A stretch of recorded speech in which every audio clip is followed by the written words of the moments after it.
ഈരാറ്റുപേട്ടയെ കുറിച്ച് മിണ്ടരുത്. ഡിവൈഎഫ്ഐയും കേരള പോലീസും പറയുന്നതാണ് അല്ലെ. മാത്യു സാമുവലിന്റെ കാര്യമായിരിക്കും ബബിത പറയാൻ പോകുന്നത്.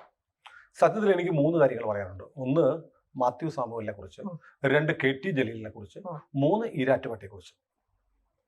ഏതായാലും അത് നമ്മുടെ ഒരു നയം വ്യക്തമാക്കാം. 1 മാത്യു സാമുവലിനെ കുറിച്ച്. മാത്യു സാമുവൽ കേരളത്തിലെ അറിയപ്പെടുന്ന ഒരു യൂട്യൂബറാണ്. അദ്ദേഹം തെഹൽക്ക എന്ന് പറയുന്ന മാധ്യമത്തിന്റെ മാനേജിംഗ് എഡിറ്റർ ആയിരുന്നു. അക്കാലത്ത് മോദിക്കെതിരെ നിരന്തരം പ്രചാരവേല ചെയ്തിരുന്ന ഒരു മാധ്യമമായിരുന്നു തെഹൽക്ക. പിന്നീട് അദ്ദേഹത്തിന് നിലപാടൊക്കെ മാറി. അദ്ദേഹം ഈ റൈറ്റ് വിങ് പൊളിറ്റിക്സിന്റെ ഒരു പ്രചാരകനായിട്ട് മാറി. മാധ്യമ പ്രവർത്തകരായാലും എക്കാലത്തും ഒരേ നിലപാട് നിൽക്കണമെന്നില്ല. നമ്മുടെ ബോധ്യങ്ങൾക്ക് അനുസരിച്ചാണ് നമ്മൾ നിലപാടുകൾ മാറ്റുന്നത്. ചിലപ്പോൾ ഒരാൾ കമ്മ്യൂണിസ്റ്റ് ആയിരിക്കാം. കമ്മ്യൂണിസ്റ്റ് പാർട്ടിയുമായി സഹവസിച്ച് അവരുടെ കാര്യങ്ങളൊക്കെ റിപ്പോർട്ട് ചെയ്ത് അവസാനം കമ്മ്യൂണിസ്റ്റ് വിരുദ്ധരായ മാധ്യമ പ്രവർത്തകർ കേരളത്തിലുണ്ട്. സംഘപരിവാറിനെതിരെ എഴുതി സംഘപരിവാറിനെ അടുത്തറിഞ്ഞു കഴിഞ്ഞപ്പോൾ സംഘപരിവാർ അനുകൂലികളായി മാറിയവരുമുണ്ട്. അതുകൊണ്ട് മാത്യു സാമുവൽ പണ്ട് നരേന്ദ്രമോദിക്കും BJPക്കും എതിരായിരുന്നു എന്നതുകൊണ്ട് ഇപ്പോൾ അദ്ദേഹത്തിന് ആ നിലപാട് മാറ്റിക്കൂടാ എന്ന് പറയാൻ പറ്റില്ല. അത് അദ്ദേഹത്തിന്റെ തിരിച്ചറിവിന്റെയും ബോധ്യങ്ങളുടെയും ഭാഗമാണ്. ഒരാൾക്ക് ജനനം മുതൽ മരണം വരെ ഒരൊറ്റ നിലപാട്, ഒറ്റ കാഴ്ചപ്പാട് മാത്രം ഉണ്ടെന്നെങ്കിൽ നമ്മൾ സ്കൂളിൽ പോകാൻ പാടില്ല. കുട്ടിയായിരിക്കുമ്പോൾ എന്തിനാണ് നമുക്ക് വിദ്യാഭ്യാസം തരുന്നത്? അതുവരെ നമ്മൾ പഠിച്ചത് മാത്രമല്ല ലോകം എന്ന് തിരിച്ചറിയാൻ വേണ്ടിയിട്ടാണല്ലേ. അങ്ങനെ നമ്മൾ അപ്ഡേറ്റ് ചെയ്തിട്ടാണ് നമ്മൾ റിയാലിറ്റിയിലേക്ക് എത്തുന്നത്. അതുകൊണ്ട് മാത്യു സാമുവൽ ഇപ്പോൾ അദ്ദേഹത്തിന് എടുക്കുന്ന നിലപാട് അദ്ദേഹത്തിന്റെ ഇപ്പോഴത്തെ ബോധ്യങ്ങളുടെ അടിസ്ഥാനത്തിലാണ്. നാളെ അത് മാറിക്കൂടാഴിയില്ല. മാറ്റാനുള്ള സ്വാതന്ത്ര്യം അദ്ദേഹത്തിനുണ്ട്. അതൊന്ന്. രണ്ടാമത്, ഇപ്പോൾ അദ്ദേഹത്തിനെതിരെ കേസെടുത്തു. അദ്ദേഹം ഈരാറ്റുപേട്ടയെ മിനി താലിബാൻ എന്ന് വിളിച്ചു എന്നാണ് പരാതിപ്പെട്ടിരിക്കുന്നത് ഡിവൈഎഫ്ഐക്കാരനാണ്. ഡിവൈഎഫ്ഐക്കാരൻ അങ്ങനെ ഒരാൾക്ക് മാത്യു സാമുവൽ എന്ന് പറഞ്ഞ മാധ്യമ പ്രവർത്തകനെതിരെ ഒരു കേസ് കൊടുക്കാൻ ഡിവൈഎഫ്ഐയോ അവരുടെ മാതൃഘടകമായ CPMോ അനുവാദം കൊടുത്തിട്ടാണോ എന്ന് അറിയില്ല. ഇപ്പൊ നോക്കൂ, നേരത്തെ PC ജോർജിനെതിരെ കേസ് കൊടുത്തത് യൂത്ത് കോൺഗ്രസ്, മാത്യു സാമുവലിനെതിരെ ഡിവൈഎഫ്ഐ, ഇനി PDP തുടങ്ങിയ പലരും ഇങ്ങനെ പൊളിറ്റിക്കൽ ഇസ്ലാമിനെതിരെ പറയുന്നവർക്കെതിരെ കേസ് കൊടുക്കുന്നുണ്ട്. നല്ലത്. പൊളിറ്റിക്കൽ ഇസ്ലാമിസ്റ്റുകളായിട്ടുള്ള ഇസ്ലാമിക രാജ്യം എന്നുള്ള ആശയം മുന്നോട്ട് വെച്ച് ലീഗ് അങ്ങോട്ടും അങ്ങനെ മുന്നോട്ട് വെക്കുന്നില്ല കേട്ടോ. ലീഗ് മതേതര പാർട്ടിയാണെന്ന് ഇപ്പോഴും അവകാശപ്പെടുന്നവരാണ്. എൻ്റെ അഭിപ്രായത്തിൽ കേരളത്തിൽ നിർബന്ധമായും ഉണ്ടാവേണ്ടുന്ന ഒരു രാഷ്ട്രീയ പാർട്ടി ലീഗാണ്. ലീഗ് ഉള്ളത് കൊണ്ട് ഇവിടെ അതിതീവ്ര വർഗീയത, ഇസ്ലാമിക വർഗീയത കേരളത്തിൽ നിർണായകമായ സ്വാധീനം ചെലുത്താതിരിക്കുന്ന ഒരു ഘടകം ലീഗിന്റെ സാന്നിധ്യമാണ്.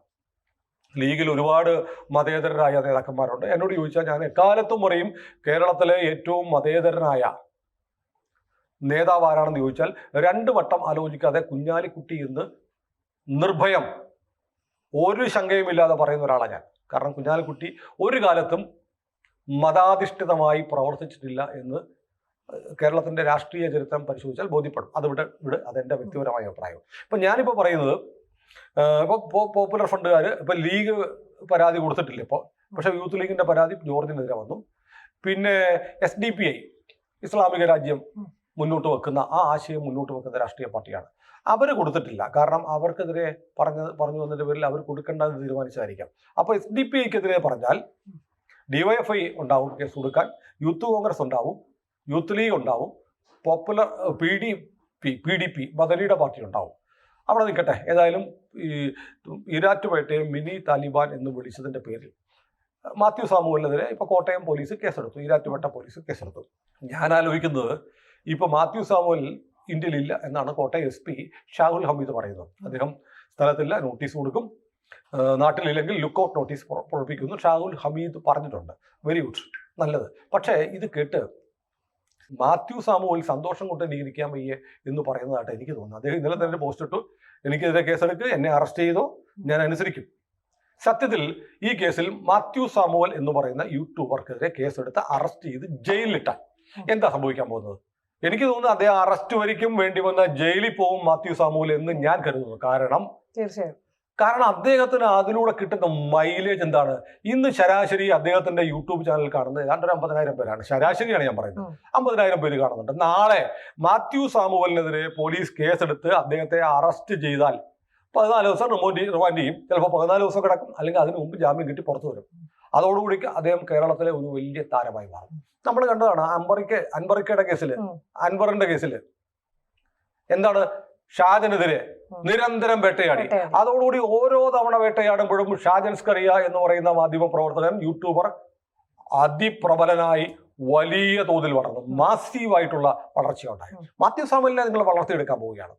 നിങ്ങൾ ഈ സത്യം പറയുന്ന നാവുകളെ, അല്ലെങ്കിൽ അവർക്കുടെ ബോധ്യങ്ങൾ പറയുന്ന നാവുകളെ ചെങ്ങലക്കിടാൻ ശ്രമിക്കും തോറും അവർ വളരുകയാണ്. അവരുടെ ഫോളോവേഴ്സ് കൂടുകയാണ്. ഒരു കണക്കിന് നല്ലതാണ്. മാത്യു സാമുവലിനെ ഇപ്പോൾ 50,000 പേരെ കാണുന്നുണ്ടെങ്കിൽ അദ്ദേഹം എന്തായാലും ഈ ഭീഷണിക്കൊന്നും വഴങ്ങി അദ്ദേഹത്തിന് പറയാനുള്ള കാര്യങ്ങൾ പറയുന്നത് നിർത്തുമെന്ന് ഞാൻ കരുതുന്നില്ല.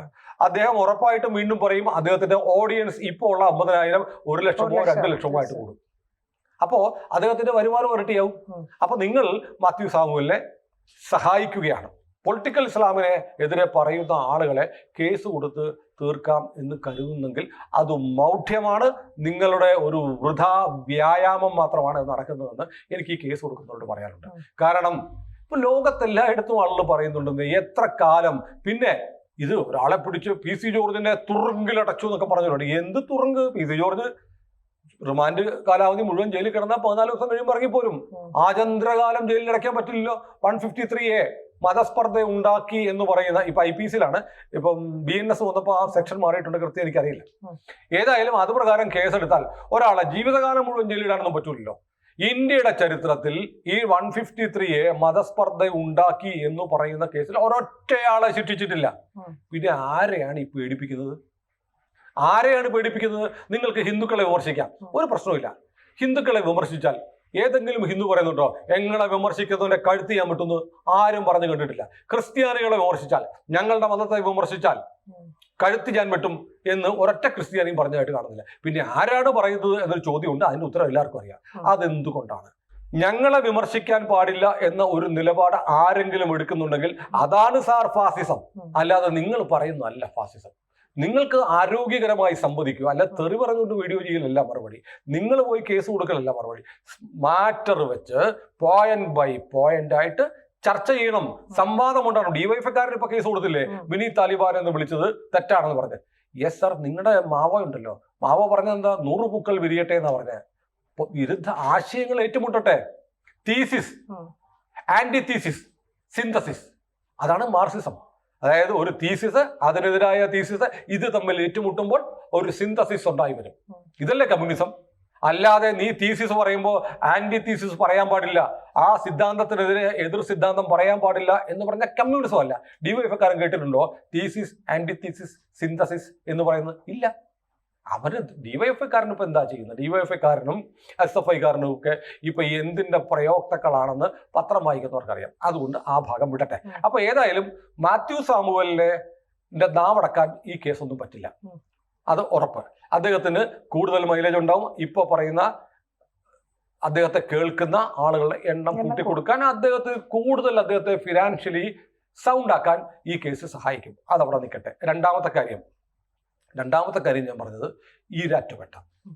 ഈരാറ്റുപേട്ട താലിബാൻ, മിനി താലിബാൻ ആണെന്ന് മാത്യു സാമുവൽ പറഞ്ഞു. ഞാൻ പെട്ടെന്ന് ഓർക്കുന്നത് കർണാടകയിലെ ഒരു ഹൈക്കോടതി ജഡ്ജി ഇതുപോലെ വിവാദത്തിൽപ്പെട്ടു. കർണാടക ഹൈക്കോടതി ജഡ്ജി എന്താ പറഞ്ഞത്? അവിടെ പോലീസ് പറഞ്ഞു അവിടെ ചില പ്രദേശങ്ങളിലേക്ക് ഞങ്ങൾക്ക് ചെല്ലാൻ പറ്റില്ല, അവിടെ കയറി ഒരു പ്രത്യേക വിഭാഗം ആളുകൾ താമസിക്കുന്നുണ്ട്, അങ്ങോട്ട് പോലീസിന് ഇടപെടാൻ പറ്റില്ല എന്ന് പറഞ്ഞു. ഉടനെ കർണാടക ഹൈക്കോടതി ചോദിച്ചു അതെന്താ പാകിസ്ഥാനാണോ എന്ന് ചോദിച്ചു. പാകിസ്ഥാനാണോ എന്ന് ചോദിച്ചു. അത് വലിയ വിവാദമായി. പക്ഷേ ഇന്ത്യ നമുക്ക് പോയി നമ്മുടെ ഇഷ്ടപ്രകാരം ഇടപെടാൻ കഴിയാത്തൊരു രാജ്യം പാകിസ്ഥാനാണ് അല്ലേ? ഇത് വേറൊരു രാജ്യമാണ്. എങ്ങനത്തെ രാജ്യമാണ്? മതേതര രാജ്യമല്ല, മതരാജ്യമാണ്. അങ്ങനെ ആ സ്വഭാവങ്ങളോടെ പ്രവർത്തിക്കുന്ന ഒരു പ്രദേശത്തെ അത് അതുപോലെയാണ്, പാകിസ്ഥാൻ പോലെയാണെന്ന് പറഞ്ഞാൽ അതിനകത്ത് എന്താ മതവിദ്വേഷം? എന്താണ് സ്പർദ്ധ ഉണ്ടാക്കൽ? ഇതൊരു ചോദ്യമാണ്. അപ്പൊ ഇങ്ങനെ പാകിസ്ഥാനെ പറയാൻ പാടില്ല, താലിബാനെ പറയാൻ പാടില്ല, ISനെ പറയാൻ പാടില്ല എന്നൊക്കെ പറയുന്ന ഒരു നീതി ഉണ്ടല്ലോ, ആ നീതി നമുക്ക് അംഗീകരിക്കാൻ പറ്റില്ല. പിന്നെ ഈരാറ്റുപേട്ട കേരളത്തിലെ ഒരു ജില്ലയാണ്. ഇപ്പൊ നമ്മൾ ഈ പറയുന്നത് പോലെ ഇപ്പൊ ഒരു ഓട്ടോറിക്ഷക്കാരൻ ബബിത പോകുമ്പോൾ ബബിതയോട് മോശമായി പെരുമാറി, വാടക വണ്ടി കൂലി സംബന്ധിച്ചു 4 ചീത്ത പറഞ്ഞു. അതുകൊണ്ട് കേരളത്തിലെ മുഴുവൻ ഓട്ടോറിക്ഷക്കാരും മോശമാണെന്ന് പറയാൻ പറ്റുമോ? ഒട്ടുമില്ല. ഈരാറ്റുപേട്ട എന്ന് പറയുന്ന ഒരു പ്രദേശമാണ്. അവിടെ ഒരുപാട് ആളുകൾ താമസിക്കുന്നത്, ബഹുഭൂരിപക്ഷവും മുസ്ലിംസ് ആയിരിക്കാം. അതിലുള്ള മുഴുവൻ പേരും ഈ പറയുന്ന പോലെ താലിബാൻ ചിന്താഗതി വെച്ച് പുലർത്തുന്നവരാണെന്ന് പറയാൻ പറ്റില്ല. കുറച്ചുപേർ അങ്ങനെയാണെന്നേ. അതാണ് അവിടെ താലിബാൻ എന്തുകൊണ്ട് ഉദ്ദേശിക്കുന്നത് തീവ്രവാദ സ്വഭാവത്തോടെ പ്രവർത്തിക്കുന്ന കുറച്ച് പേരെന്നാണ്. ഞാൻ ചോദിക്കട്ടെ, അഹമ്മദാബാദ് ബോംബ് സ്ഫോടന കേസിലെ 2 പ്രതികൾ ഷിബിലിയും ഷാഹിലിയും എവിടെ നിന്നാ? ഈരാറ്റുപേട്ടയിൽ നിന്നല്ലേ? ഞാൻ ഓർക്കുന്നു, അഭിമാനത്തോടെ ഓർക്കുമ്പോൾ എനിക്ക് രോമാഞ്ചം വരുന്നൊരു കാര്യം പറയാം. കേരളത്തിലെ ഒരു ഉമ്മ, ഒരു മുസ്ലിം അമ്മ, കണ്ടല്ലോ ഉമ്മ എന്ന് പറയുന്നത്, ഉമ്മ ഒരിക്കൽ പറഞ്ഞു, എൻ്റെ മകൻ കാശ്മീരിൽ പോയി പട്ടാളവുമായി ഏറ്റുമുട്ടി മരിച്ചെങ്കിൽ എനിക്ക് അവന്റെ മൃതദേഹം പോലും കാണണ്ട എന്ന് പറഞ്ഞൊരു ഉമ്മ കേരളത്തിലുണ്ട്. ഓർക്കുമ്പോൾ നമുക്ക് രോമാഞ്ചം വരും. എന്നാൽ അതുപോലെ ഈ അഹമ്മദാബാദ് സ്ഫോടന കേസിലെ 2 പ്രതികൾ എൻ്റെ നാട്ടിൽ നിന്നുണ്ടായതിൽ ഞാൻ ലജ്ജിക്കുന്നു എന്ന് എത്ര പേർ പറഞ്ഞിട്ടുണ്ട്? കേരളത്തിൽ എത്ര പേര് പറഞ്ഞിട്ടുണ്ട്? കോട്ടയം ജില്ലയിൽ എത്ര പേര് പറഞ്ഞിട്ടുണ്ട്? ഈരാറ്റുപേട്ടയിൽ എത്ര പേര് പറഞ്ഞിട്ടുണ്ട്? ഇതൊരു വലിയ ചോദ്യമാണ്. അപ്പൊ ഈരാറ്റുപേട്ടയിൽ കേരളത്തിൽ ഇന്ത്യയിൽ നിരോധിക്കപ്പെട്ട ഒരു ഭീകര പ്രസ്ഥാനം, ഭീകരബന്ധമുള്ള പ്രസ്ഥാനം, UAPA പ്രകാരം നിരോധിക്കപ്പെട്ട പ്രസ്ഥാനമാണല്ലോ പോപ്പുലർ ഫ്രണ്ട്. പോപ്പുലർ ഫ്രണ്ടിന് ഏറ്റവും കൂടുതൽ പ്രവർത്തനം ഉണ്ടായിരുന്ന എവിടുന്ന? ഈരാറ്റുപേട്ടയിൽ ഏറ്റവും കൂടുതൽ പ്രവർത്തനമുള്ള സ്ഥലമായിരുന്നു. നിരോധിക്കപ്പെട്ട ശേഷം ഈ പ്രവർത്തകരൊക്കെ എവിടെ പോയി? അവരവിടെ തന്നെ ഇല്ലേ? ഇല്ലേ? ഉണ്ടല്ലോ. അവരൊന്നുകിൽ CPM ആയി കാണും, അല്ലെ SDP ആയി കാണും, അല്ലെ കോൺഗ്രസ് ആയി കാണും. ഒരു പല പ്രസ്ഥാനങ്ങൾ. അവർ മനുഷ്യനെ ഒന്നും എലിമിനേറ്റ് ചെയ്യാൻ പറ്റില്ല, അവരവിടെ ഉണ്ടാവും. അത് നിരോധിക്കപ്പെട്ടതുകൂടെ അവരുടെ മനസ്സിലുള്ള തീവ്രവാദ ആശയങ്ങളൊക്കെ പോയി കാണുമെന്ന് അമിത്ഷാ പോലും കരുതുന്നുണ്ടാവില്ല. അവരതേ ആശയങ്ങളുമായി, അവർക്ക് ആ പ്ലാറ്റ്ഫോം ഇല്ലാത്തതുകൊണ്ട് അവർ അതേ ആശയങ്ങളുമായി അവിടെ തന്നെ ഉണ്ട്. ഇത് പറയുന്നത് തെറ്റാണോ? പക്ഷെ ഇത് പറഞ്ഞപ്പോഴേ ഓർത്തെ, നിയമസഭയിൽ പ്രമേയം പാസ്സാക്കിയിട്ടുണ്ടായിരുന്നില്ലേ മുൻപ്, ഇവിടെ മദനിക്ക് വേണ്ടി ചികിത്സാ സഹായം? അല്ല, അതൊക്കെ അതല്ല ഈരാറ്റുപേട്ട വിഷയത്തിൽ അതൊക്കെ അങ്ങനെ ചെയ്തിട്ടുണ്ട്. നമ്മളിവിടെ കേരളത്തിലല്ലേ അക്മൽ കസബിന് വേണ്ടിയിട്ട് മയ്യത്ത് നമസ്കാരം നടത്തിയത്? കേരളത്തിൽ അങ്ങനെയൊക്കെ സംഭവിക്കുന്നുണ്ടെന്നേ, കേരളത്തിൽ അങ്ങനെയൊക്കെ സംഭവിക്കുന്നുണ്ട്. പക്ഷെ ഈരാറ്റുപേട്ട എന്ന് പറയുന്ന ഒരു പ്രദേശം മുഴുവൻ കുഴപ്പമാണ് എന്ന് പറയുന്നതോട് എനിക്ക് യോജിപ്പില്ല. ഈരാറ്റുപേട്ട എന്ന് പറയുന്ന ആ നഗരം മുഴുവൻ താലിബാനാണ് എന്ന് പറയുന്നതിനോട് എനിക്ക് യോജിപ്പില്ല. ഞാൻ ഇപ്പൊ ഹമാസിന്റെ നേരെയുള്ള ഇസ്രായേലിന്റെ ആക്രമണം നടക്കുന്നു അല്ലേ? അവിടെയുള്ള ഹമാസ്, ഈ പലസ്തീനികൾ മുഴുവൻ ഹമാസുകാരാണ് എന്ന് പറഞ്ഞാൽ എനിക്ക് വിശ്വസിക്കാൻ ബുദ്ധിമുട്ടാണ്. അവിടെ സമാധാനം വേണം, ഞങ്ങൾക്ക് ജീവിക്കണം, ഞങ്ങളുടെ കുഞ്ഞുങ്ങളുടെ ഭാവി, ഇതൊക്കെ ആഗ്രഹിക്കുന്ന ഒരുപാട് മനുഷ്യരുണ്ടാവും. ഈ തീവ്രവാദികൾ ചുറ്റും നിൽക്കുന്നതുകൊണ്ട് അവരുടെ മേൽ മരണം വന്നു തീമഴയായി പെയ്യുകയാണ് എന്ന് പറയുന്നത് പോലെ ഈരാറ്റുപേട്ടയിലും കോട്ടയത്തും കറുകച്ചാലിലും കൊച്ചിയിലും ആലുവയിലും പെരുമ്പാവൂരും കാസർഗോഡും കണ്ണൂരും കേരളത്തിൽ എവിടെയും തീവ്ര ചിന്താഗതിയുള്ള ആളുകൾ ഉണ്ടാവാം. അതുകൊണ്ട് ആ പ്രദേശമാകെ താലിബാനാണ് എന്നൊക്കെ പറയുന്നതിനോട് എനിക്ക് അത്ര യോജിപ്പില്ല. നേരത്തെ ഓട്ടോറിക്ഷക്കാരുടെ കാര്യം പറഞ്ഞ പോലെയാണ്. അപ്പൊ അവിടെ നിന്ന് ഈ എക്സ്ട്രീമിസ്റ്റ് ആയിട്ടുള്ള തീവ്രവാദ സ്വഭാവമുള്ള ആളുകൾ അവിടെ ഉണ്ടെങ്കിൽ അവരെ ഐഡന്റിഫൈ ചെയ്യണം എന്ന് പറഞ്ഞത് ശരിയാണ്. ഏതായാലും പക്ഷെ വേറെ കാര്യമുണ്ട്, അങ്ങനെ ഒരാൾ പറഞ്ഞാൽ പോലും അയാളെ ഉടനെ പിടിച്ച് ജയിലിടണം എന്ന് പറയുന്നത് ഒരു ശരിയായ നടപടിയാണോ എന്ന് എനിക്ക് തോന്നുന്നില്ല. മാത്യു സാമുവലിന്റെ കേസ് നിലനിൽക്കുന്ന കേസാണോ എന്ന് എനിക്ക് സംശയമുണ്ട്. ഇനി നിലനിന്നാൽ തന്നെ, അദ്ദേഹത്തെ അറസ്റ്റ് ചെയ്താൽ തന്നെ, അദ്ദേഹത്തെ റിമാൻഡ് ചെയ്താൽ തന്നെ തൂക്കിക്കൊല്ലാനൊന്നും പോകുന്നില്ല. 14 പരമാവധി ജാമ്യം എടുത്തില്ലേ 14 ദിവസം കഴിയുമ്പോൾ വീണ്ടും കോടതി ഹാജരാക്കും. കോടതി ചോദിക്കും ഇനി കസ്റ്റഡി വേണോ ഇല്ല എന്ന് പോലീസിന് പറയേണ്ടി വരും.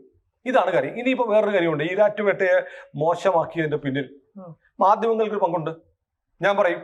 കാരണം കുറച്ച് നാളുകൾക്ക് മുമ്പ് നമ്മുടെ ചില മാധ്യമങ്ങൾ വാർത്ത വന്നത്, ഇന്റലിജൻസ് ബ്യൂറോ, കേന്ദ്ര രഹസ്യാന്വേഷണ ഏജൻസി, അവരുടെ 2 സെന്ററുകൾ ആരംഭിക്കാൻ പോകുന്നു. ഒന്ന് കട്ടപ്പനയിലും ഒന്ന് ഈരാറ്റുപേട്ടയിലും ഒരു വാർത്ത പത്രങ്ങളിൽ വന്നതായിട്ട് ഞാൻ ഓർക്കുന്നുണ്ട്. ചില പത്രങ്ങൾ, എനിക്ക് മംഗളോ ജന്മഭൂമിയോ അങ്ങനെയൊക്കെയാണെന്ന് തോന്നുന്നു, ഏതൊക്കെ പത്രം എന്ന് ഓർക്കുന്നില്ല, സോഷ്യൽ മീഡിയയിലുണ്ടായിരുന്നു കട്ടപ്പനയിലും ഈരാറ്റുപേട്ടയിലും IB ഓഫീസുകൾ ആരംഭിക്കുന്നത്. ഇന്റലിജൻസ് ബ്യൂറോ എന്തുകൊണ്ടാണ് കൊച്ചിയിൽ ഓഫീസ് ആരംഭിക്കാത്തത്? കോട്ടയം ടൗണിൽ ആരംഭിക്കാത്തത് എന്തുകൊണ്ടാണ്? ഈരാറ്റുപേട്ടയിൽ തുടങ്ങുന്നു എന്ന് പത്രങ്ങളിൽ വാർത്ത വരുമ്പോൾ എന്തിനാ ഈരാറ്റുപേട്ടയ്ക്ക് എന്താ കുഴപ്പം എന്നൊരു തോന്നൽ ഉണ്ടാവില്ലേ സ്വാഭാവികമായും? അപ്പൊ അതിന് അങ്ങനെ IB അവിടെ ഓഫീസ് തുടങ്ങിയിട്ടുണ്ടോ എന്ന് എനിക്കറിയില്ല. തുടങ്ങിയിട്ടുണ്ടെങ്കിൽ എന്തുകൊണ്ട് ഈരാറ്റുപേട്ടയെ സെലക്ട് ചെയ്തു, കട്ടപ്പനയെ സെലക്ട് ചെയ്തു എന്നൊരു ചോദ്യമുണ്ട്. ഇനി തുടങ്ങിയിട്ടില്ല എന്നുണ്ടെങ്കിൽ അത്തരം വാർത്ത കൊടുത്ത മാധ്യമങ്ങൾ ഈരാറ്റുപേട്ടയ്ക്ക് ഒരു ചീത്തപ്പേരുണ്ടാക്കാൻ സഹായിച്ചിട്ടില്ലേ? ഇനി മറ്റൊരു വാർത്ത വായിച്ചിരുന്നു, ഈരാറ്റുപേട്ടയിലെ നഗരസഭാ പ്രദേശത്തുള്ള ഒരു സ്ഥലം, ആ സ്ഥലം എന്തോ ഷോപ്പിംഗോ റവന്യൂ ടവറോ മറ്റോ നിർമ്മിക്കാൻ കൊടുക്കണമെന്ന് മുനിസിപ്പാലിറ്റി മറ്റോ ആവശ്യപ്പെട്ടു. അപ്പൊ കോട്ടയം ജില്ലാ പോലീസ് സൂപ്രണ്ട്, ഇപ്പോ ഷാഹുൽ ഹമീദിന്റെ മുൻഗാമിയായിരുന്ന ഒരു പോലീസ് സൂപ്രണ്ട് പറഞ്ഞു പറ്റത്തില്ല, അവിടെ ഭീകരവാദ വിരുദ്ധ സേനയ്ക്കോ ട്രെയിനിങ് സെന്ററിനോ അവിടെ സ്ഥലം ആരംഭിക്കണം. അതൊന്നും എന്തുകൊണ്ട് കോട്ടയം ജില്ലയിൽ വേറെ സ്ഥലമൊന്നും ഇല്ലായിരുന്നോ? ഈരാറ്റുപേട്ടയെ തന്നെ തുടങ്ങുന്നത് അന്നത്തെ SP എന്തിനാ പറഞ്ഞത് എന്ന് ആളുകൾക്ക് സംശയം ഉണ്ടാവത്തില്ലേ? അതിന്റെ വാർത്തയും വിവാദവും ഒക്കെ സോഷ്യൽ മീഡിയയിലൊക്കെ ഇപ്പോഴും കിട്ടും. SP ആയിട്ട് ഒരു പ്രശ്നം, അവിടുത്തെ ജനപ്രതിനിധികൾ ഉൾപ്പെടെയുള്ളവർ SPക്കെതിരെ സ്റ്റേറ്റ്മെന്റ് ആയിട്ട് വന്നു. എന്തുകൊണ്ട് അങ്ങനെ ഈരാറ്റുപേട്ട വന്നു? അപ്പൊ ഈരാറ്റുപേട്ടയെ ഇങ്ങനെ ഒരു സംശയത്തിന്റെ നിഴലിൽ നിർത്താൻ മാത്യു സാമുവൽ മാത്രമല്ല, ഇവിടുത്തെ മാധ്യമങ്ങൾ, ഇവിടുത്തെ പോലീസ്, ജില്ലാ പോലീസ് സൂപ്രണ്ട് ഒക്കെ ശ്രമിച്ചിട്ടുണ്ട് എന്ന് പക്ഷേ ഇത് ആരെങ്കിലും പറഞ്ഞാൽ തെറ്റാണോ? അല്ല, തീർച്ചയായും ഈ പറഞ്ഞ സത്യമായതുകൊണ്ടല്ലേ സഭ പോലും മുന്നോട്ട് വന്ന് ഈരാറ്റുപേട്ടയിൽ 400 പെൺകുട്ടികൾ കാണാണ്ട് പോയി എന്നുള്ള കാര്യങ്ങളൊക്കെ സഭ പോലും സമ്മതിക്കുന്നില്ലേ? അല്ല, സഭ അങ്ങനെ സമ്മതിച്ചോ എന്ന് എനിക്കറിയില്ല. PC ജോർജ് പറഞ്ഞു അവിടെ ഇങ്ങനെ ഉണ്ടായി എന്നുള്ളു പറഞ്ഞു. അപ്പൊ ഇതിനൊന്നും തെളിയിക്കപ്പെടാൻ കഴിയില്ലെന്നേ. അപ്പം അത് രണ്ടും ഈ പറഞ്ഞ പോലെ ഈരാറ്റുപേട്ട മിനി താലിബാനാണെന്ന് എന്നുള്ള സ്റ്റേറ്റ്മെന്റ് മാത്യു സാമുവൽ പറഞ്ഞിട്ടുണ്ടെങ്കിൽ അതും ഈ PC ജോർജോ അല്ലെങ്കിൽ ക്രൈസ്തവ സഭയോ പറയുന്ന പോലെ അങ്ങനെ ലിങ്ക്ഡ് ആണെന്ന് എനിക്കറിയില്ല. രണ്ടും രണ്ട് സബ്ജക്റ്റാണ്. അപ്പോൾ ഈരാറ്റുപേട്ട എന്ന് പറയുന്ന സ്ഥലത്തെക്കുറിച്ച് ഇങ്ങനെ നിരന്തരം എന്തുകൊണ്ട് വാർത്തകൾ ഉണ്ടാവുന്നു, സോഷ്യൽ മീഡിയയിൽ വരുന്നു എന്ന് ഈരാറ്റുപേട്ടക്കാരെന്ന് ആലോചിക്കേണ്ടതാണ്. എന്താണ് അവിടുത്തെ പ്രശ്നം? അതാണ് വേണ്ടത്. അല്ലാതെ എത്ര പേരെ കേസ് കൊടുത്ത് ഇങ്ങനെ ഒതുക്കാൻ പറ്റും? പോളണ്ടിനെ കുറിച്ച് ഒരു അക്ഷരം മിണ്ടി പോകരുത് എന്ന് പറയുന്ന പോലെ ഈരാറ്റുപേട്ടയെ കുറിച്ച് മിണ്ടരുത്, പൊളിറ്റിക്കൽ ഇസ്ലാമിനെ കുറിച്ച് മിണ്ടരുത് എന്ന് പറയുന്ന ആളുകളുടെ എണ്ണം കൂടിയത്. നിങ്ങൾക്ക് ആരിഫ് ഹുസൈനെ ജയിലിലാക്കാം, ജയശങ്കറിനെ ജയിലിലാക്കാം, മാത്യു സാമുവലിനെ ജയിലിലാക്കാം, ഷാജൻ സ്കറിയെ ജയിലിലാക്കാം. അങ്ങനെ എത്ര പേരെ, എത്ര നാവുകൾ നിങ്ങൾ മൂടിക്കെട്ടും? ഇതിനൊക്കെ പിണറായിയുടെ പോലീസ് അനുവദിക്കുകയാണ്. ഇതൊക്കെ അവസാനം ഒരു ദിവസം കേരളത്തിലെ ഹൈക്കോടതിയോ അല്ലെങ്കിൽ സുപ്രീം കോടതിയോ പറയും ഇമാതിരി പരിപാടി നിർത്തിക്കോണം കേട്ടോ എന്ന് പറയും. കാരണം അതിലേക്ക് കാര്യങ്ങൾ പോവുകയാണ്. കാരണം ഇവിടെ അഭിപ്രായ സ്വാതന്ത്ര്യം വളരെ പ്രധാനപ്പെട്ട, ഇനി ഞാൻ പറയാന്ന് പറഞ്ഞ വേറൊരു പ്രധാനപ്പെട്ട പോയിന്റ് ഉണ്ട്. ഞാൻ പറഞ്ഞു, ഒന്ന് ഈരാറ്റുപേട്ടയെ കുറിച്ച് പറയാം, മാത്യു സാമുവലിനെ കുറിച്ച്, ജലീലിനെ കുറിച്ച് പറയാമെന്ന് പറഞ്ഞു. ഞാൻ അത്ഭുതപ്പെടുന്നു, എന്തുകൊണ്ട് KT ജലീലിനെതിരെ കേരള പോലീസ് കേസെടുക്കുന്നില്ല? KT ജലീൽ ഇഫ്താർ വിരുന്നിൽ പങ്കെടുത്ത് വിസ്ഡമിന്റെ ഒരു പരിപാടിയിൽ പങ്കെടുത്ത് നടത്തിയ പ്രസംഗം എന്നെ ഞെട്ടിച്ചു കളഞ്ഞു. കേരളത്തിലെ BJP-ക്കാർ പറഞ്ഞിട്ടില്ല, കേരളത്തിലെ RSS-കാർ പറഞ്ഞിട്ടില്ല, ഷാജൻ സ്കറിയ പറഞ്ഞിട്ടില്ല, മാത്യു സാമുവൽ പറഞ്ഞിട്ടില്ല, ആരിഫ് ഹുസൈൻ പറഞ്ഞിട്ടില്ല, ABC ചാനൽ പറഞ്ഞിട്ടില്ല. പറയാത്ത കാര്യങ്ങളാണ് KT ജലീൽ പറഞ്ഞത്. KT ജലീൽ എന്താ പറഞ്ഞത്? ഒന്ന്, കേരളത്തിലെ മയക്കുമരുന്ന് കേസുകളിൽ, ക്രിമിനൽ കേസുകളിൽ ഏറ്റവും കൂടുതൽ പ്രതിയാവുന്നത് മുസ്ലിം ചെറുപ്പക്കാരാണെന്ന് KT ജലീൽ പറഞ്ഞില്ലേ? ഇവരെല്ലാം ഭൂരിപക്ഷം മദ്രസയിൽ പോയിട്ടുള്ളവരാണെന്ന് പറഞ്ഞു. മദ്രസ വിദ്യാഭ്യാസം കിട്ടിയിട്ടും ഇവർ നന്നാവുന്നില്ല എന്ന് പറഞ്ഞു. എന്നാൽ കൃത്യമായ മതപഠനമൊന്നുമില്ലാത്ത ഹിന്ദു വിദ്യാർത്ഥികൾ, ഹിന്ദു ചെറുപ്പക്കാർ ഇത്തരം കേസുകളിൽ പ്രതിയാവുന്നില്ല എന്ന് പറഞ്ഞില്ലേ? എന്തിനേറെ അധ്യാപകരും സമൂഹത്തിലെ മറ്റുള്ളവരോടും നല്ല രീതിയിൽ ഹിന്ദു വിദ്യാർത്ഥികൾ, ഹിന്ദു ചെറുപ്പക്കാർ പെരുമാറുന്നത് പോലെ മുസ്ലിമുകൾ പെരുമാറുന്നില്ല, അവർ ഇതുപോലെയൊക്കെ ദുഷിച്ച മാർഗങ്ങളിൽ പോകുകയാണെന്ന് പറഞ്ഞില്ലേ? ആരാ പറഞ്ഞത്? കമ്പയർ ചെയ്തില്ലേ? ജലീൽ ഹിന്ദുക്കളെയും മുസ്ലിമുകളെയും കമ്പയർ ചെയ്തു, അവരുടെ പഠന രീതിയെ കമ്പയർ ചെയ്തു. പാലാ ബിഷപ്പ് പറഞ്ഞതുപോലെ ഡ്രഗ്സ് ജിഹാദ്, ഡ്രഗ്സിന്റെ കേസുകളിൽ ഏറ്റവും കൂടുതൽ പിടിക്കപ്പെടുന്നവരാണെന്ന് പറഞ്ഞു. മയക്കുമരുന്ന് കേസ്, കള്ളക്കടത്ത്, ഇതൊക്കെ ചെയ്യുന്നത് മുസ്ലിം ചെറുപ്പക്കാരാണെന്ന് പരസ്യമായി കേരളത്തിലെ ഒരു CPM-ന്റെ സഹചാരിയായ സഖാവ് ജലീൽ പറഞ്ഞിട്ട് ആര് കേസെടുത്തു? ജലീൽ പറഞ്ഞതുപോലെ ഇത്ര ഭീകരമായ ഒരു സ്റ്റേറ്റ്മെന്റ് ഒരാളും സമീപകാലത്ത് പറഞ്ഞിട്ടില്ല. എന്താ മിണ്ടാത്തത്? ഇവിടുത്തെ ചാനലുകൾ എന്താ പറയാത്തത്? ജലീലിന്റെ പ്രസംഗം ഒരു സമുദായത്തെ സംശയത്തിന്റെ മുനയിൽ നിർത്തുകയാണ്. എന്തുകൊണ്ട് ചാനലുകൾ പറഞ്ഞു? PC ജോർജിനെ ഘോരഘോരം പ്രസംഗിച്ചില്ലേ? എത്ര ദിവസം അന്തിച്ചർച്ച നടത്തി? ഒറ്റ ചാനലിൽ വാർത്തയാക്കിയില്ലോ. കാരണം ജോർജ് പറഞ്ഞത് ജലീൽ പറഞ്ഞത് സത്യമായതുകൊണ്ടാണോ? അതോ സത്യമല്ലെങ്കിൽ നിങ്ങൾ അതിനെ എതിർക്കട്ടെ? അങ്ങനെ ഒരാൾ പറയാമോ? മറ്റു മതങ്ങളെ കമ്പയർ ചെയ്ത് പറയാമോ എന്ന് ആലോചിക്കണ്ടേ? എന്തിനും ഇത് ആ കമന്റുകൾക്ക് താഴെ CPM-ന്റെ ഒരു ഏരിയ കമ്മിറ്റി മെമ്പർ വന്നൊരു പോസ്റ്റ് ഇട്ടല്ലോ, ഇങ്ങനെയാണ് ഇസ്ലാം എന്ന് പറഞ്ഞിട്ട്. പിന്നീട് അയാൾ ഡിലീറ്റ് ചെയ്ത് മാപ്പ് പറഞ്ഞു. അയാൾക്കെതിരെ കേസെടുത്തോ? അപ്പൊ കേരളത്തിൽ സമീപകാലത്ത് ഏറ്റവും വലിയ മുസ്ലിം വിരുദ്ധ പ്രസ്താവന നടത്തിയത് KT ജലീലാണ്. എന്താ ജലീലിനെതിരെ മിണ്ടാത്തത്? DYFI-കാരൻ കൊടുക്കും ഒരു കേസ്. പിന്നെ DYFI-കാരനാണല്ലോ ഇപ്പോ സമീപകാലത്ത് ഇത്തരം കാര്യങ്ങളിലൊക്കെ വലിയ ഖേദം. അതേക്കുറിച്ച് എനിക്കൊന്നും പറയാനില്ല. ഏതായാലും ഞാൻ മാത്യു സാമുവലിനെ കുറിച്ചും ഈരാറ്റുപേട്ടയെ കുറിച്ചും KT ജലീലിനെ കുറിച്ചും പറഞ്ഞു. ഇനി നമുക്കെതിരെ കേസെടുക്കുമെന്ന് എനിക്കറിയില്ല. കേസെടുക്കേണ്ടവർക്ക് കേസെടുക്കാം. ഈ പറയുന്നതിനകത്ത് ഒരു മതത്തെ നിന്ദിക്കാനോ ഒരു മതത്തെയും വിമർശിക്കാൻ എന്ന് പറയുന്നത്, മതത്തെ വിമർശിക്കാൻ, ഏത് മതത്തെയും വിമർശിക്കാൻ ഏതൊരാൾക്കും ഇന്ത്യൻ ഭരണഘടന അനുസരിച്ച് അവകാശമുണ്ട്. മതത്തിനെതിരെ പ്രചാരം നടത്താൻ അവകാശമുണ്ടെന്ന്. കാരണം ഒരാൾക്ക് യുക്തിവാദിയായിട്ട്, നിരീശ്വരവാദിയായിട്ട് ജീവിക്കാൻ ഈ രാജ്യത്ത് അവകാശമുണ്ട്. ഹിന്ദു മതത്തെ വിമർശിക്കാം, ക്രിസ്ത്യാനിറ്റിയെ വിമർശിക്കാം, ബുദ്ധമതത്തെ വിമർശിക്കാം. എനിക്ക് ബുദ്ധമതത്തെ കുറിച്ച് വിമർശനമുണ്ട്. കാരണം ബുദ്ധമത രാജാക്കന്മാരുണ്ടായതുകൊണ്ടാണ് ഇന്ത്യയുടെ സ്വയം പ്രതിരോധം ഇല്ലാണ്ടായി പോയത്. കാരണം ഇന്ത്യയിലെ രാജാക്കന്മാരുടെ ക്ഷാത്രവീര്യം മുഴുവൻ ചോർത്തിക്കളഞ്ഞ് ഇന്ത്യയെ അടിമത്തത്തിലേക്ക് നയിച്ചത് ഇവിടുത്തെ ബുദ്ധ പാരമ്പര്യമാണ് എന്ന അഭിപ്രായമുള്ള ആളാണ് ഞാൻ. അത് ആദിശങ്കരൻ വന്നില്ലായിരുന്നെങ്കിൽ, അത് ഈ കാലടിയിൽ നിന്ന് കാശ്മീരം വരെ ആദിശങ്കരൻ യാത്ര ചെയ്ത് അത് തിരിച്ചു പിടിച്ചില്ലായിരുന്നെങ്കിൽ ഇന്ത്യ ഉണ്ടാവില്ലായിരുന്നു. അതാണ് ബുദ്ധമതത്തിന്റെ സംഭാവന. ഈ രാജ്യത്തെ ഇന്ത്യക്ക് എന്തെങ്കിലുമൊക്കെ ദോഷങ്ങളുണ്ടെങ്കിൽ അതും മുഴുവൻ ബുദ്ധമത വിശ്വാസികളായ സന്യാസിമാരുണ്ടാക്കി വെച്ചതാണ്. അത് മതവിമർശനമാണ്. കേസെടുക്കട്ടെ, ബുദ്ധമതക്കാർ കേസ് കൊടുക്കട്ടെ. ഇത് പറയാൻ ഒരാൾക്ക് അവകാശമുണ്ടതേ. അതേസമയം മതസ്പർദ്ധ എന്ന് പറഞ്ഞാൽ ഒരു മതത്തിലെ ചെയ്തികൾ തെറ്റാണെന്ന് പറയുന്ന മതസ്പർദ്ധയല്ല. രണ്ട് വിഭാഗങ്ങളെ തമ്മിൽ അടുപ്പിക്കാൻ, തല്ലുകുട്ടിക്കാൻ എന്തെങ്കിലും ചെയ്യാൻ. ഞാൻ ഓടിച്ചെന്നിട്ട് ഒരു ഹിന്ദുവിനോട് പറയാം, നിങ്ങളുടെ അമ്പലം മറ്റവന്മാർ കത്തിക്കാണ് കേട്ടോ, കത്തിക്കാൻ പെട്രോളുമായിട്ട് പോകുന്നുണ്ട്, ഇപ്പൊ ചെന്നില്ലേ കത്തിക്കും എന്ന് പറയുമ്പോൾ ഇവിടുന്ന് ശേഖരനും ഗോപാലനും രാമനും എല്ലാം കൂടെ വടിവാളും കുന്തവും എടുത്തുകൊണ്ട് പോയി അവിടെ ഒരു ഏറ്റുമുട്ടൽ ഉണ്ടാക്കിയാൽ അതിന് മതസ്പർദ്ധ എന്ന് പറയാം. അല്ലാതെ ഈ മതത്തിലെ ഇന്ന കാര്യം തെറ്റാണ് എന്ന് പറഞ്ഞാൽ അത് മതസ്പർദ്ധയല്ലെന്നേ. നിങ്ങൾക്കൊന്നും മെനക്കെടുത്താന്നേ ഉള്ളൂ. നിങ്ങൾക്കൊരു കേസ് കൊടുക്കാം, നിങ്ങൾക്ക് ഉപദ്രവിക്കാം. ഉപദ്രവിച്ചത് നിങ്ങൾ കരുതുന്നു. ഉപദ്രവിക്കുന്നു ഇപ്പൊ മാത്യു സാമുവലിനെ സംബന്ധിച്ച് ഷാജൻസ്കറിയെ അൻവർ ഉപദ്രവിച്ചു എന്നാ പറയും. എന്ത് ഉപദ്രവിച്ചു എന്നാ? ഷാജൻ ഒളിവ് പോയി, സുപ്രീം കോടതി ജാമ്യം കിട്ടി, ഷാജന്റെ ചാനലിന്റെ റീച്ച് കൂടി, ഷാജന്റെ സ്റ്റേച്ചർ അത്ര വലുതായി. കേരളത്തിലെ എല്ലാവരുടെയും മുന്നിൽ എല്ലാവരും ആദരവോടെ കാണുന്ന ഒരു മാധ്യമ പ്രവർത്തനമായിട്ട് ഷാജനെ വളർത്തിയതിൽ അൻവറിന് വലിയ പങ്കുണ്ട്. ഷാജന്റെ വീട്ടിൽ അൻവർ ഈ വീടിന്റെ ഐശ്വര്യം എന്നൊരു ബോർഡ് വെച്ചാലും പോലും അത്ഭുതമില്ല. അതുപോലെയാണ് ഷാജനെ അൻവർ സഹായിച്ചു കൊടുത്തത്. മാത്യു സാമുവലിനെ സഹായിക്കട്ടെ ഡിവൈഎഫ്ഐ സഖാവിന് ലാൽ സലാം. കൂടുതൽ വാർത്തകളും വിശേഷങ്ങളും നിങ്ങളിലേക്ക് എത്താൻ ABC മലയാളം സബ്സ്ക്രൈബ് ചെയ്യുക, ബെൽബട്ടനും അമർത്തുക.